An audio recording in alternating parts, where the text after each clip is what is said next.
Hello दोस्तों, राधे राधे।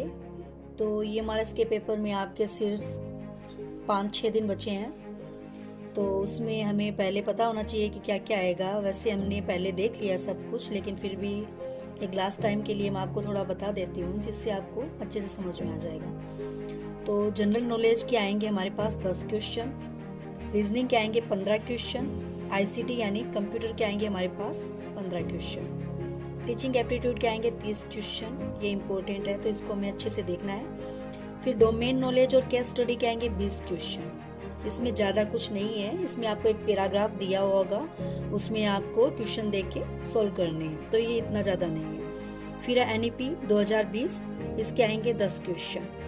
तो ऐसे करके टोटल आपके पास हो जाएंगे 100 क्वेश्चन। इनमें से ही आपकी मेरिट बनेगी। और इसके बाद में हिंदी और इंग्लिश भी है इसमें, जिसमें सिर्फ क्वालिफाइंग इन नेचर है। इसमें आपको 40% लाने हैं। हिंदी के आ जाएंगे 10 क्वेश्चन और इंग्लिश के आ जाएंगे 10 क्वेश्चन। लास्ट टाइम इन दोनों में अलग अलग से 40% लाने थे, लेकिन इस बार इन दोनों में साथ में ही 40% लाने हैं। तो अगर आप इन दोनों को मिला के 8 क्वेश्चन भी सही कर देते हो तो आप ये क्वालिफाई कर जाओगे। ओके, तो आपको जनरल नॉलेज पे इतना ध्यान नहीं देना है, क्योंकि जीके बहुत वाइड है और इस टाइम पे हम लोग इतना कुछ नहीं देख सकते। तो अगर कोई आपके पास बुक हो या फिर क्वेश्चन हो आपके पास में, तो आप वो देख लेना, हो जाएगा उससे। रीजनिंग की थोड़ी बहुत प्रैक्टिस कर लेना। रीजनिंग से क्वेश्चन आएंगे तो देख लेना, आप लास्ट ईयर के क्वेश्चन पेपर देख लेना, आपको समझ में आ जाएगा कि क्या क्या आ रहा है। जैसे इसमें आ जाएंगी ओके, तो रीजनिंग में आपको देखने को मिलेंगे क्वेश्चन सीरीज से, ब्लड रिलेशन से और सिटिंग अरेंजमेंट से। तो आप लास्ट ईयर के क्वेश्चंस देखोगे तो आप अच्छे से हल कर लोगे इसको।